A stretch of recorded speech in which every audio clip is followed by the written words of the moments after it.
Hello বাচ্চো, क्या हालचाल। আশা করছি প্রত্যেকে খুব ভালো আছো আর বাড়িতে থেকে খুব সুন্দর পড়াশোনা করছো। আজ আমরা তোমাদের জন্য দশম শ্রেণীর ভৌতবিজ্ঞানের সাজেশান ডিসকাস করব এবং যে 8টা চ্যাপ্টার পরীক্ষা হওয়ার কথা ছিল সেই 8টা চ্যাপ্টার থেকে সম্পূর্ণ সাজেশান তোমাদেরকে দেব। তোমরা অবশ্যই ওই প্রবলেমগুলো সলভ করো। বুঝতেই পারছো এটা ভৌতবিজ্ঞান, আর এতে ওরকম তথাকথিতভাবে সাজেশান বলে কিছু হয় না, কিন্তু তোমাদের সুবিধের জন্য, যেহেতু তোমাদের লকডাউনের জন্য স্কুলগুলো বন্ধ ছিল, ক্লাস ঠিকঠাক করে উঠতে পারোনি, তাই তোমাদের সুবিধের জন্য কিছু সাজেশান, আজকে গুরুত্বপূর্ণ সাজেশান ডিসকাস করব। তোমরা অবশ্যই এই প্রশ্নগুলো সলভ করে যাও, একটা প্রশ্ন ছেড়ো না। এখান থেকে তোমাদের পরীক্ষাতে প্রচুর প্রশ্ন আসবে। তো চলো আমরা পরপর 8টা চ্যাপ্টারের সাজেশান ডিসকাস করি। Yes, I am Sudipta Samanta and this is your প্যারা চ্যানেল এভরিথিং। চলো শুরু করি। ভৌতবিজ্ঞান 2021-এ তোমাদের যে রিডিউস সিলেবাসের উপর পরীক্ষা হবে, তো সেগুলো বেসিক্যালি এই চ্যাপ্টারগুলোর উপর হবে। প্রথম রয়েছে পরিবেশের জন্য ভাবনা, তারপর আছে গ্যাসের আচরণ, রাসায়নিক গণনা, আলো, চলতড়িৎ, পদার্থের ভৌত ও রাসায়নিক ধর্ম, পর্যায় সারণী চ্যাপ্টার, এবং আয়নীয় ও সমযোজী যৌগ এবং তড়িৎ প্রবাহ ও রাসায়নিক বিক্রিয়া, এইগুলোর উপর বেসিক্যালি তোমাদের 21 সালের ভৌতবিজ্ঞান পরীক্ষা হবে। আজ আমরা প্রত্যেকটা চ্যাপ্টার ওয়াইজ সম্পূর্ণ সাজেশান তোমাদের সঙ্গে আলোচনা করব। একদম প্রথম যে চ্যাপ্টারটা আছে, অর্থাৎ পরিবেশের জন্য ভাবনা, সেখান থেকে প্রথমে 2 নাম্বার এবং 3 নাম্বারের যে প্রশ্নগুলো খুব গুরুত্বপূর্ণ সাজেশানে, সেগুলো ডিসকাস করব। প্রথম আছে ওজোন স্তর কিভাবে সৃষ্টি হয়, তারপর বায়ুমণ্ডলের কয়টি স্তর ও কি কি, এবং ওর সঙ্গেই বলছে যে প্রতি স্তরের 3টি করে বৈশিষ্ট্য লেখো। ওর পর উচ্চতার পরিবর্তনে বায়ুমণ্ডলের বিভিন্ন স্তরে চাপের পরিবর্তন আলোচনা করো। বায়ুমণ্ডলের বিভিন্ন স্তরে উষ্ণতার কিরূপ তারতম্য ঘটে লেখো। উচ্চতা বৃদ্ধির সঙ্গে সঙ্গে ট্রপোস্ফিয়ারের উষ্ণতা হ্রাস পায় কেন? থার্মোস্ফিয়ারের উষ্ণতা এত অধিক হওয়ার কারণ কি? এরপর 7 নম্বর প্রশ্ন, বায়ুমণ্ডলে কার্বন ডাইঅক্সাইডের ভারসাম্য বজায় রাখার কয়েকটি উপায় লেখো। ওজোন স্তরের গুরুত্ব লেখো। ওজোন স্তর ধ্বংসকারী কয়েকটি পদার্থের নাম লেখো। বায়ুমণ্ডলের উপযোগিতা লেখো। ওজোন স্তর ধ্বংসে প্রাকৃতিক কারণ ও সিএফসি এর ভূমিকা লেখো। ওজোন স্তর ধ্বংসে মানবিক কারণ কি?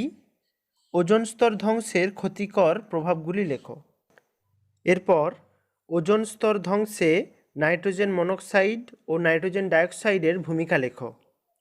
গ্রিন হাউস কী, বা জিজ্ঞাসা করতে পারে গ্রিন হাউস এফেক্ট কী, বা এমন প্রশ্ন হতে পারে যে গ্রিন হাউস গ্যাস কী। এরপর 13 দাগের যে প্রশ্নটা আছে, বলছে গ্রিন হাউস এফেক্ট এর উপযোগিতা কি? গ্রিন হাউস প্রভাব লেখো। বিভিন্ন গ্রিন হাউস গ্যাসগুলির উৎস সম্পর্কে আলোচনা করো।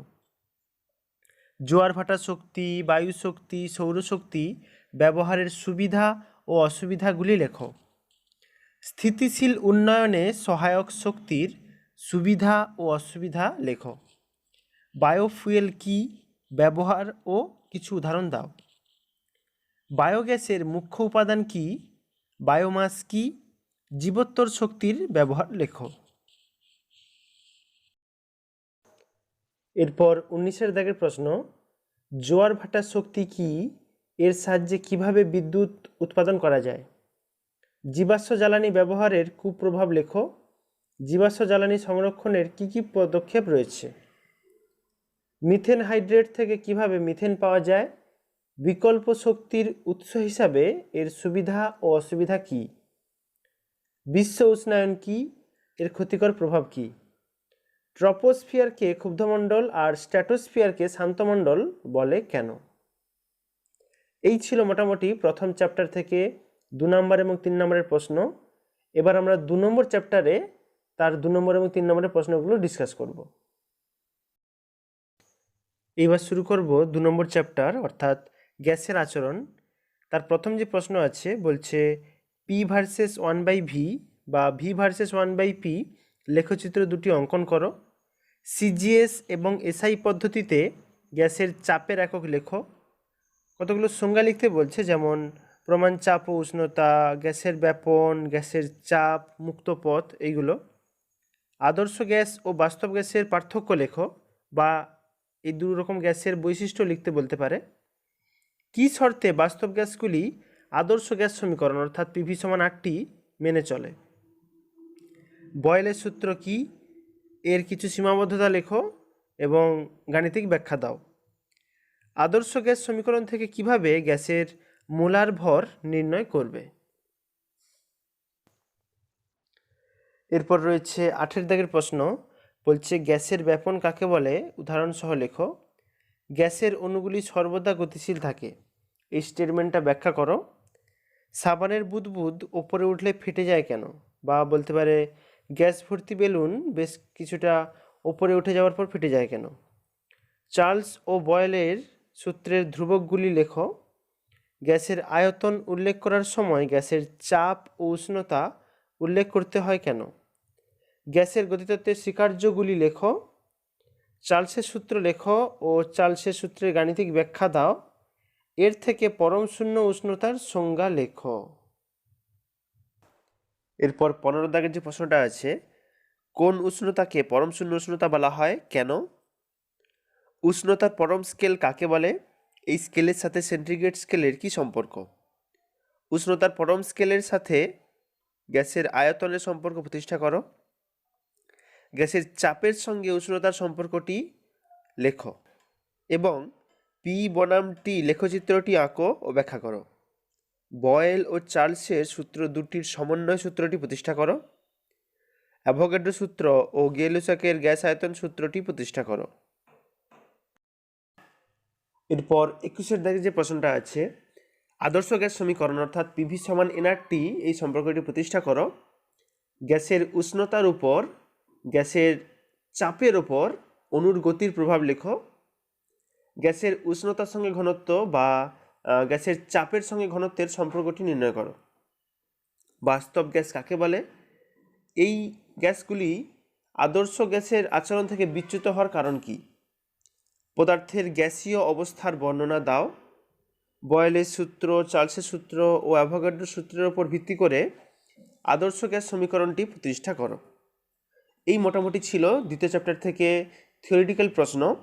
এছাড়াও এই চ্যাপ্টার থেকে ম্যাথামেটিক্যাল প্রবলেমগুলো খুব গুরুত্বপূর্ণ হয়।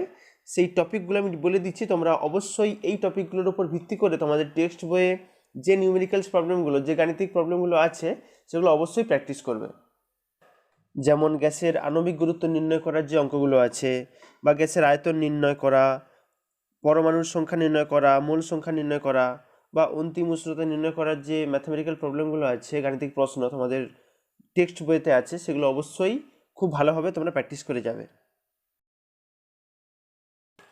এরপর আমরা ডিসকাস করব ওর পরের চ্যাপ্টার রাসায়নিক গণনা সম্পর্কে। এই চ্যাপ্টারটা বেসিক্যালি গাণিতিক প্রশ্নের উপর ভিত্তি করে বেশি প্রশ্ন পড়ে এখান থেকে, এবং এখান থেকে মাস্ট প্রত্যেক বছরই কিছু স্পেশাল গাণিতিক প্রশ্নগুলো পড়ে। তো প্রথমে কিছু আগে গুরুত্বপূর্ণ গাণিতিক প্রশ্ন দেব, তারপরে এই চ্যাপ্টার থেকে ছোটোখাটো যে সংজ্ঞা বা দু একটা যে প্রশ্ন পড়ে সেগুলো ডিসকাস করব। প্রথম যে গাণিতিক প্রশ্নটা আছে, বলছে 32.5 গ্রাম জিঙ্ককে অতিরিক্ত লঘু H2SO4 অ্যাসিডের সাথে বিক্রিয়া করে কত গ্রাম হাইড্রোজেন উৎপন্ন করবে তারা? 2 নম্বর প্রশ্ন আছে, এনটিপিতে 5.6 লিটার কার্বন ডাইঅক্সাইড তৈরি করতে কত CaCO3 প্রয়োজন? 3 নম্বর প্রশ্ন, 64 গ্রাম SO2 পেতে হলে কত গ্রাম কপারের সাথে H2SO4 এর বিক্রিয়া করাতে হবে? 4 নম্বর, এনটিপিতে 1 লিটার কোনো একটি গ্যাসের ভর 3.17 গ্রাম। তাহলে প্রশ্ন হচ্ছে গ্যাসটির আণবিক ওজন ও বাষ্প ঘনত্ব নির্ণয় করো। এছাড়াও এই চ্যাপ্টারের জন্য তোমরা বই থেকে কিছু অঙ্ক অবশ্যই প্র্যাকটিস করো, কারণ এই চ্যাপ্টারটা মূলত একটা গাণিতিক প্রশ্নের উপর নির্ভরশীল একটা চ্যাপ্টার। এখন আমরা এই চ্যাপ্টার থেকে কিছু থিওরিটিক্যাল প্রশ্ন ডিসকাস করব। একদম প্রথম যেটা পড়তে হবে, ভরের নিত্যতার সূত্রটি লেখো ও ব্যাখ্যা করো। তারপর গ্যাসীয় পদার্থের আণবিক ওজন ও বাষ্প ঘনত্বের সংজ্ঞা দাও। এক টুকরো কয়লা পুড়লে তা জ্বলতে জ্বলতে শেষ হয়ে যায়, এটি কি ভরের নিত্যতা সূত্রের ব্যতিক্রম? খুব ইন্টারেস্টিং এই প্রশ্নটা। তারপর আছে, প্রমাণ করো কোনো গ্যাসের আণবিক ওজন m সমান হয় 2 ইন্টু বাষ্প ঘনত্ব ক্যাপিটাল D। এটাও একটা খুব গুরুত্বপূর্ণ প্রশ্ন। এবং একদম শেষ যে প্রশ্নটা আছে, এখানে যেটা পড়তে হবে তোমাদের, বলছে গ্যাসের বাষ্প ঘনত্ব ও আণবিক ওজনের মধ্যে সম্পর্কটি দেখাও। এগুলি তোমাদের 3 নম্বর চ্যাপ্টার রাসায়নিক গণনা থেকে 2021-এর মাধ্যমিকের জন্য পড়তে হবে। এবার আমরা 4 নম্বর চ্যাপ্টার অর্থাৎ আলো সেই অংশ ডিসকাস করব। আলোর অনেকগুলো অংশ আছে, তো প্রত্যেকটা আমরা আলাদা আলাদা করে বলবো। প্রথম বলবো আগে গোলীয় দর্পণে আলোর প্রতিফলনের 2 নম্বর এবং 3 নম্বরের যে প্রশ্নগুলো খুব গুরুত্বপূর্ণ সেগুলো। একদম প্রথম যে প্রশ্নটা আছে, গোলীয় দর্পণে বক্রতা কেন্দ্র অভিমুখী আলো আপতিত হলে প্রতিফলিত আলো সেই পথেই ফিরে যায় কেন? খুব ইন্টারেস্টিং একটা প্রশ্ন। তারপর বলছে ভিউ ফাইন্ডার হিসাবে উত্তল দর্পণ ব্যবহার করা হয় কেন? গোলীয় দর্পণের সমীকরণ লেখো। এখান থেকে সমতল দর্পণের সমীকরণটি প্রতিষ্ঠা করো। উত্তল ও অবতল দর্পণের ব্যবহার ও পার্থক্য লেখো। প্রধান অক্ষের সমান্তরাল রশ্মি সমতল দর্পণে, উত্তল দর্পণে, অবতল দর্পণে আপতিত হলো প্রত্যেক ক্ষেত্রে আপতন কোণের সাপেক্ষে আলোকরশ্মির চ্যুতি নির্ণয় করো। এরপর 6 দাগে যে প্রশ্নটা আছে বলছে গোলীয় দর্পণ কত প্রকার, কি কি, চিত্রসহ সংজ্ঞা দাও। গোলীয় দর্পণের ক্ষেত্রে আলোর প্রতিফলনের সূত্র দুটি প্রয়োগ করে দেখাও। কিভাবে অভিলম্ব, আপতন কোণ, প্রতিফলন কোণ অঙ্কন করা যায়। অবতল দর্পণের বা উত্তল দর্পণের ক্ষেত্রে বক্রতা ব্যাসার্ধ ও ফোকাস দূরত্বের মধ্যে সম্পর্কটি দেখাও। 9 নম্বরে যে প্রশ্নটা আছে বলছে অবতল দর্পণের মুখ্য ফোকাস আর বক্রতা কেন্দ্রের মধ্যে অবস্থিত কোনো বস্তুর প্রতিবিম্ব কোথায় অবস্থান করবে এবং সেই প্রতিবিম্বের প্রকৃতি রেখাচিত্রের সাহায্যে দেখাও। 10 নম্বর কোনো কিছুর সাহায্য ছাড়াই একটি অবতল দর্পণের ফোকাস দূরত্ব কিভাবে নির্ণয় করবে। তারপর উত্তল দর্পণ দ্বারা অসৎ বস্তুর প্রতিবিম্ব কিভাবে গঠিত হয় একটা রেখাচিত্রের সাহায্যে এঁকে দেখাও। এবং একদম শেষ প্রশ্ন এই প্রতিফলন থেকে অবতল দর্পণের মুখ্য ফোকাস আর মেরুর মধ্যে অবস্থিত কোনো বস্তুর প্রতিবিম্বর অবস্থান এবং প্রকৃতি রেখাচিত্রের সাহায্যে এঁকে দেখাও। এরপর আলোর 2 নম্বর যে চ্যাপ্টারটা আছে অর্থাৎ আলোর প্রতিসরণ, সেখান থেকে 2 নম্বর এবং 3 নম্বরের প্রশ্নগুলো ডিসকাস করব। একদম প্রথম যে প্রশ্ন আছে স্নেলের সূত্রের সাধারণ রূপটি লেখো। আলোকরশ্মি ঘনমাধ্যম থেকে লঘু মাধ্যমে প্রতিসৃত হলে চ্যুতির পরিমাণ নির্ণয় করো। প্রমাণ করো আয়তকার কাঁচ ফলকের মধ্যে দিয়ে আলোকরশ্মির প্রতিসরণ হলে আপতিত রশ্মি ও কাঁচ ফলক থেকে নির্গত রশ্মি পরস্পরের সমান্তরাল হয়। প্রমাণ করো আয়তকার কাঁচ ফলকের মধ্যে দিয়ে আলোকরশ্মি প্রতিসরণ হলে আপতিত রশ্মি নির্গমন রশ্মির মধ্যে চ্যুতির পরিমাণ 0 হয়। এই প্রশ্নটা আর আগের প্রশ্ন একদম সিমিলার আছে, একটু ঘুরিয়ে দিয়েছে, জাস্ট একটু চেঞ্জ আছে প্রশ্নের মধ্যে। তারপরে প্রশ্ন আছে আলোক রশ্মি লঘু মাধ্যম থেকে ঘন মাধ্যমে প্রতিসৃত হলে চ্যুতির পরিমাণ নির্ণয় করো। এরপর 6 নম্বর যে প্রশ্নটা আছে আলোক রশ্মির চ্যুতি কাকে বলে, চ্যুতির পরিমাপ কিভাবে করা হয়। দেখাও যে আলোকরশ্মি লঘু মাধ্যম থেকে ঘন মাধ্যমে প্রতিসৃত হলে প্রতিসৃত রশ্মি অভিলম্বের কাছে সরে আসে। আপেক্ষিক প্রতিসারাঙ্ক এবং পরম প্রতিসারাঙ্কের মধ্যে সম্পর্ক প্রতিষ্ঠা করো এবং এদের সংজ্ঞা দাও। প্রতিসারাঙ্কের সঙ্গে আলোর বেগের কি সম্পর্ক। সূর্যোদয় এবং সূর্যাস্তের সময় সূর্যকে উপবৃত্তাকার মনে হয় কেন। নক্ষত্ররা ঝিকমিক করে কেন। প্রিজম দ্বারা অসৎ প্রতিবিম্ব গঠনে রশ্মিচিত্র আঁকো। এইবার ডিসকাস করব আলোর 3 নম্বর অংশ লেন্স সম্পর্কে, তার গুরুত্বপূর্ণ প্রশ্ন নিয়ে। একদম প্রথম 1 নম্বরে যে প্রশ্নটা আছে বলছে লেন্সের সমীকরণটি লেখো। তারপর বলছে জলের মধ্যে বায়ু বুদবুদ অভিসারী না অপসারী লেন্সের মতো আচরণ করবে। লেন্সের ক্ষেত্রে রৈখিক বিবর্ধন কাকে বলে। লেন্সের ক্ষমতা কাকে বলে। ফোকাস দূরত্বের সঙ্গে লেন্সের ক্ষমতার কি সম্পর্ক। লেন্সের ফোকাস দৈর্ঘ্য আলোর তরঙ্গ দৈর্ঘ্যের সঙ্গে কিভাবে সম্পর্কিত। উত্তল লেন্সকে অভিসারী লেন্স বলে কেন। এরপর 7 দাগে যে প্রশ্নটা আছে উত্তল লেন্সের এফ এবং 2f বা 2f এবং অসীম এর মধ্যে বা 2f দূরত্বে অবস্থিত কোনো বস্তুর প্রতিবিম্বের অবস্থান এবং প্রকৃতি রেখাচিত্রের সাহায্যে দেখাও। মানব চক্ষুর সঙ্গে ক্যামেরার তুলনা করো। ফটোগ্রাফিক ক্যামেরার গঠন এবং কার্যপ্রণালী বর্ণনা করো। স্বল্প দৃষ্টি ত্রুটি, দীর্ঘ দৃষ্টি কি, এই ত্রুটি কিভাবে দূর করা যায়। চক্ষুর উপযোজন ও অভিযোজন কি?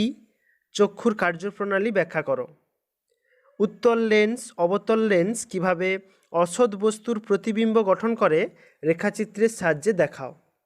এই গেল আমাদের আলোর 3 নম্বর অংশের গুরুত্বপূর্ণ প্রশ্নের সাজেশান। এবার আমরা 4 নম্বর অংশ ডিসকাস করব। এইবার আমরা ডিসকাস করব আলোর 4 নম্বর অংশ, আলোর বিচ্ছুরণ। তার প্রথম যে প্রশ্ন আছে, বলছে সাদা আলো ফাঁকা প্রিজমের মধ্যে দিয়ে গেলে কোনো বর্ণালী সৃষ্টি হয় না, ব্যাখ্যা করো। শূন্যস্থানে আলোর বিচ্ছুরণ হয় কি? আয়ত ঘন আকৃতির কাঁচের স্ল্যাব ব্যবহার করে আলোর বিচ্ছুরণ ঘটানো যায় না কেন? লাল রঙের জবা ফুলকে লাল দেখায় কেন? একটি লাল কাঁচ এবং একটি সবুজ কাঁচের প্লেট পরপর রেখে সূর্যালোকে দেখলে কাঁচ দুটিকে কালো দেখায় কেন? এরপর 6 দাগের যে প্রশ্নটা আছে, প্রমাণ করো যে সাদা আলোয় বর্তমান প্রতিটি রশ্মি হলো একবর্ণী রশ্মি। আলোর বিচ্ছুরণ কি? এর কারণ কি? কিভাবে প্রমাণ করবে সাদা আলো 7টি বর্ণের সমন্বয়ে গঠিত একটি যৌগিক রশ্মি? প্রাথমিক বর্ণ ও পরিপূরক বর্ণ কাকে বলে? উদাহরণ দাও। স্নেলের সূত্র ব্যবহার করে আলোর বিচ্ছুরণ ব্যাখ্যা করো। এইবার আমরা আলোর একদম শেষ অংশ, আলোক তরঙ্গ, সেখান থেকে সাজেশনের প্রশ্নগুলো ডিসকাস করব। প্রথম বলবো, বায়ুমণ্ডল না থাকলে আকাশের রং কী হতো এবং কেন? প্রভাতে উদীয়মান সূর্য এবং অপরাহ্নে অস্তগামী সূর্যকে লাল দেখায় কেন? বিপদ সংকেত হিসাবে লাল আলো ব্যবহার করা হয় কেন? সমুদ্রের জল নীল বর্ণের দেখায় কেন? রাস্তাকে আলোকিত করার জন্য হলুদ সোডিয়াম লাইট ব্যবহার করা হয় কেন? দিনের বেলায় আকাশের রং নীল দেখায় কেন? মেঘের রং সাদা হয় কেন? 7 নম্বর, আলোর বিক্ষেপণ কাকে বলে? বিক্ষিপ্ত আলোর তীব্রতা আলোর তরঙ্গদৈর্ঘ্যের সঙ্গে কিভাবে সম্পর্কিত? কোনো মাধ্যমের প্রতিসারাঙ্ক এর সঙ্গে আলোর বেগ, তরঙ্গদৈর্ঘ্য এবং কম্পাঙ্কের কি সম্পর্ক? আলোক তরঙ্গের প্রকৃতি কীরূপ? আলোক তরঙ্গের তরঙ্গদৈর্ঘ্য, তরঙ্গ বেগ এবং কম্পাঙ্ক কাকে বলে লেখো। এবার ডিসকাস করব 5 নম্বর যে চ্যাপ্টার আছে, অর্থাৎ চলতড়িৎ, সেখান থেকে 2 নম্বরের যে প্রশ্নগুলো খুব গুরুত্বপূর্ণ তা সাজেশান। প্রথমে কিছু গুরুত্বপূর্ণ সংজ্ঞা এই চ্যাপ্টার থেকে প্রত্যেকবারে পরীক্ষার জন্য গুরুত্বপূর্ণ থাকে, যেমন চলতড়িৎ বিভব কি, বিভব পার্থক্য, তড়িৎচালক বল, ওহমের সূত্র, তড়িৎ প্রবাহের তাপীয় ফল, তড়িৎ ক্ষমতা, তড়িৎ চুম্বকত্ব, তড়িৎ চুম্বকীয় আবেশ, বৈদ্যুতিক জেনারেটর, গৃহস্থলীর বৈদ্যুতিক বর্তনী। এই সংজ্ঞাগুলো খুব গুরুত্বপূর্ণ এখান থেকে। এরপর আছে 2 নম্বরের প্রশ্ন, কী উপায়ে একটি কোষ বহিবর্তনীতে বেশি মানের প্রবাহ মাত্রা পাঠাতে পারে? মহাকর্ষীয় বল ও স্থিরতাড়িতিক বলের মধ্যে পার্থক্য লেখ। কোষের তড়িৎচালক বল কোন কোন বিষয়ের উপর নির্ভরশীল? তড়িৎ কোষের অভ্যন্তরীণ রোধ কোন কোন বিষয়ের উপর নির্ভরশীল? ধাতব তারের দৈর্ঘ্য অপরিবর্তিত রেখে প্রস্থচ্ছেদ দ্বিগুণ করলে তারের রোধের কি পরিবর্তন হবে? বৈদ্যুতিক বাল্বের ফিলামেন্টে টাংস্টেন ধাতু ব্যবহার করা হয় কেন? বার্লো চক্রের আবর্তন অভিমুখ কিসের উপর নির্ভরশীল? একটি এসি জেনারেটরকে ডিসিতে কিভাবে রূপান্তরিত করা যায়? এইবার ডিসকাস করব চলতড়িৎ থেকে 3 নম্বরের যে প্রশ্নগুলো সাজেশনের মধ্যে পড়ে। প্রথম প্রশ্ন আছে, কোষের তড়িৎচালক বল কি?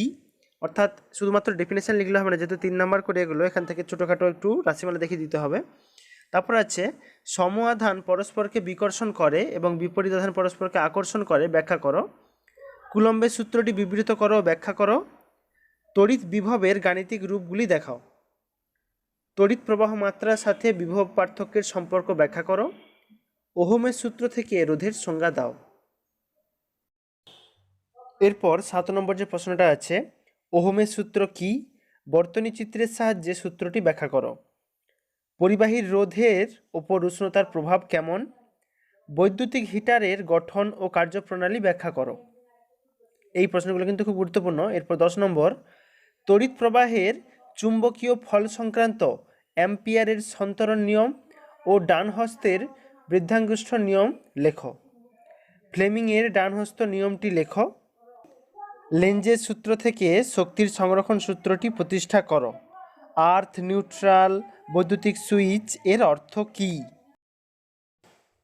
এই চলতড়িৎ চ্যাপ্টার থেকে প্রত্যেক বছর মাধ্যমিকে গাণিতিক প্রশ্ন আসে, এটা খুব গুরুত্বপূর্ণ। তোমরা যেই টপিকগুলোর ওপর ম্যাথগুলো প্র্যাকটিস করবে, যেমন ইলেকট্রনের সংখ্যা নির্ণয়, বিভব প্রভেদ নির্ণয়, তুল্য রোধ নির্ণয়, এগুলোর ওপর, এই বিষয়গুলোর ওপর তোমাদের টেক্সট বই থেকে যে গাণিতিক প্রশ্নগুলো আছে সেগুলো অবশ্যই ভালোভাবে প্র্যাকটিস করে যাবে। এইবার আমরা 6 নম্বর চ্যাপ্টারে সেশন শুরু করব, অর্থাৎ পদার্থের ভৌত ধর্ম ও রাসায়নিক ধর্ম পর্যায় সারণী চ্যাপ্টার। তার প্রথমে আগে 2 নম্বরের প্রশ্নগুলো ডিসকাস করব। একদম প্রথম 1 নম্বর যে প্রশ্নটা আছে, পর্যায় সারণীর কোনো একটি পর্যায় ধরে বাম দিক থেকে ডান দিকে ক্রমশ অগ্রসর হলে আয়নীয় ভবন বিভবের মান বৃদ্ধি পায় কেন? কোন পর্যায়কে অতি হ্রস্ব পর্যায় বলে? অতি দীর্ঘ পর্যায় কাকে বলা হয়? এতে কয়টি মৌল আছে? নিষ্ক্রিয় মৌলগুলি পর্যায় সারণীর কোন শ্রেণীতে অবস্থিত? বর্তমানে কি নামে চিহ্নিত করা হয়? ইউরেনিয়ামোত্তর মৌল কাদের বলে? দুটি ইউরেনিয়ামোত্তর মৌল নাম ও চিহ্ন লেখো। এরপরে রয়েছে 6 দাগের প্রশ্ন, মেন্ডেলিফের সংশোধিত পর্যায় সারণীতে কয়টি পর্যায় ও কয়টি শ্রেণী আছে? পর্যায় সারণীর একটি শ্রেণী ধরে উপর থেকে নিচের দিকে নামলে আয়নীয় ভবন বিভবের মান ক্রমশ হ্রাস পায় কেন? এই মোটামুটি গেল 2 নম্বরের প্রশ্ন। এবার আমরা এই চ্যাপ্টারের উপর 3 নম্বরের প্রশ্নগুলো ডিসকাস করব সাজেশনে। একদম প্রথম 1 দাগের প্রশ্নটা আছে, মেন্ডেলিফের পর্যায় সূত্রটি লেখো। এই পর্যায় সারণীতে কয়টি শ্রেণী ও কয়টি পর্যায় ছিল? ত্রয়ী সূত্রটি লেখো, ব্যাখ্যা করো। মৌলের পর্যায়বৃত্ততা বা পর্যায়বৃত্ত ধর্ম বলতে কী বোঝো? মেন্ডেলিফের পর্যায় সারণীর ত্রুটিগুলি লেখো। আধুনিক পর্যায় সূত্রটি লেখো। আধুনিক দীর্ঘ পর্যায় সারণীতে কয়টি শ্রেণী ও কয়টি পর্যায় আছে? পর্যায় শ্রেণীতে হাইড্রোজেনের স্থান বিতর্কিত কেন? 7 নম্বর, ক্ষার ধাতু কাদের বলা হয়? এদের যোজ্যতা কত? এদের ক্ষার ধাতু বলা হয় কেন? আর হাইড্রোজেনকে দুষ্ট মৌল বলা হয় কেন? ক্ষারীয় মৃত্তিকা ধাতু কাদের বলে? ধাতুগুলি লেখো। এদের যোজ্যতা কত? হ্যালোজেন মৌল কাদের বলা হয়? এরূপ নামকরণের কারণ কি? পর্যায় সারণীতে এদের অবস্থান কোথায়? সন্ধিগত মৌল কাদের বলা হয়? এদের বৈশিষ্ট্য লেখো। পর্যায় সারণীর কোথায় এরা অবস্থান করে? এরপর 11 দাগের প্রশ্ন, পারমাণবিক ব্যাসার্ধ কাকে বলে? পর্যায় সারণীতে এটি কিভাবে পরিবর্তিত হয়? তড়িৎ ঋণাত্মকতা কাকে বলে? পর্যায় সারণীতে এটি কিভাবে পরিবর্তিত হয়? এই ছিল আমাদের পর্যায় সারণী চ্যাপ্টারের উপর সাজেশান। এবার আমরা 7 নম্বর চ্যাপ্টার আয়নীয় ও সমযোজী যৌগ, এই চ্যাপ্টারের উপর 2 নম্বরের প্রশ্নের সাজেশানগুলো ডিসকাস করব। একদম প্রথম যে প্রশ্ন হচ্ছে 1 দাগে, আয়নীয় ও সমযোজী যৌগগুলি সাধারণত কে কোন প্রকার তরলে দ্রবীভূত হয়? তড়িৎযোজী আয়নীয় যৌগগুলির গলনাঙ্ক ও স্ফুটনাঙ্ক সাধারণত বেশি হয় কেন? ইলেকট্রন ডট গঠনের সাহায্যে দেখাও ক্যালসিয়াম অক্সাইডে সমযোজী না তড়িৎযোজী বন্ধন গঠিত হয়? MgCl2 যৌগের বন্ধন প্রকৃতি কীরূপ? মৌলটির যোজ্যতার মান কত? MgCl2 এর আয়নীয় বন্ধন ইলেকট্রন ডট চিত্রের সাহায্যে দেখাও। এরপর 6 দাগের প্রশ্ন, সমযোজী যৌগ হওয়া সত্ত্বেও HCl জলীয় দ্রবণে তড়িৎ পরিবহন করে কেন? কার্বন ও হাইড্রোজেন দ্বারা গঠিত যৌগ দুটির লুইস ডট গঠনচিত্র আঁকো, যেখানে কার্বন কার্বন দ্বিবন্ধন ও ত্রিবন্ধন আছে। এবার আমরা এই চ্যাপ্টার থেকে 3 নম্বরের প্রশ্নগুলো সাজেশন ডিসকাস করব। একদম প্রথম যেটা আছে, সমযোজী ত্রিবন্ধনযুক্ত একটি করে মৌলিক ও যৌগিক অণুর লুইস ডট গঠন চিত্র আঁকো। নোবেল গ্যাসগুলি সুস্থিত অর্থাৎ নিষ্ক্রিয় প্রকৃতির হয়, ব্যাখ্যা করো। আয়নীয় বন্ধন কাকে বলে? উদাহরণসহ ব্যাখ্যা করো। তড়িৎযোজী যৌগগুলি কঠিন অবস্থায় তড়িৎ পরিবহন না করলেও গলিত বা জলে দ্রবীভূত অবস্থায় তড়িৎ পরিবহন করে কেন? সমযোজী এবং আয়নীয় যৌগের ধর্মের তুলনা করো। এরপর 6 নম্বর প্রশ্ন, সমযোজী বন্ধন কাকে বলে উদাহরণ সহ লেখো। আয়নীয় যৌগের বৈশিষ্ট্যগুলি লেখো। এই মোটামুটি ছিল আমাদের 7 নম্বর চ্যাপ্টারের সাজেশন। এবার আমরা একদম লাস্ট চ্যাপ্টার 8 নম্বর চ্যাপ্টারের উপর সাজেশন ডিসকাস করব। 8 নম্বর চ্যাপ্টার অর্থাৎ তড়িৎ প্রবাহ ও রাসায়নিক বিক্রিয়া থেকে প্রথমে আমরা 2 নম্বরের সাজেশনগুলো ডিসকাস করব। একদম প্রথম যে প্রশ্নটা আছে, বিশুদ্ধ অ্যালুমিনার অর্থাৎ Al2O3 তড়িৎ বিশ্লেষণ করে অ্যালুমিনিয়াম ধাতু নিষ্কাশনের সময় ক্রায়োলাইট ও ফ্লুওস্পার মেশানো হয় কেন? ওরপর তড়িৎ বিশ্লেষণের বিপরীত ঘটনার উদাহরণ দাও। ক্যাথোড ও অ্যানোড কি? অ্যানোড মাড কি? কোনো ধাতুর ওপর রূপোর প্রলেপ দিতে অ্যানোড ও তড়িৎ বিশ্লেষ্য পদার্থরূপে কি ব্যবহার করবে? রূপোর তৈরি গহনার উপর সোনার প্রলেপ দিতে অর্থাৎ সোনার জল করতে অ্যানোড এবং তড়িৎ বিশ্লেষ্য রূপে কি ব্যবহার করা হয়? এরপর 7 দাগের প্রশ্ন, তরল HCl বিদ্যুতের কুপরিবাহী কিন্তু HCl এর জলীয় দ্রবণ বিদ্যুতের সুপরিবাহী হয় কেন? ব্যাখ্যা করো। এবার আমরা এই চ্যাপ্টারের উপর 3 নম্বরের প্রশ্নগুলো তার উপর সাজেশন ডিসকাস করব। একদম প্রথম 1 নম্বর যে প্রশ্নটা আছে, প্লাটিনাম তড়িৎদ্বারের সাহায্যে জলের তড়িৎ বিশ্লেষণে তড়িৎদ্বারে সংঘটিত বিক্রিয়াগুলি লেখো। কিভাবে প্রমাণ করবে যে জলে খাদ্য লবণের উপস্থিতির জন্য তড়িৎ পরিবহন ঘটে? তরল অথবা দ্রবণের মধ্যে দিয়ে আয়ন দ্বারা তড়িৎ পরিবাহিত হয়, ব্যাখ্যা করো। তড়িৎ লেপন কাকে বলে?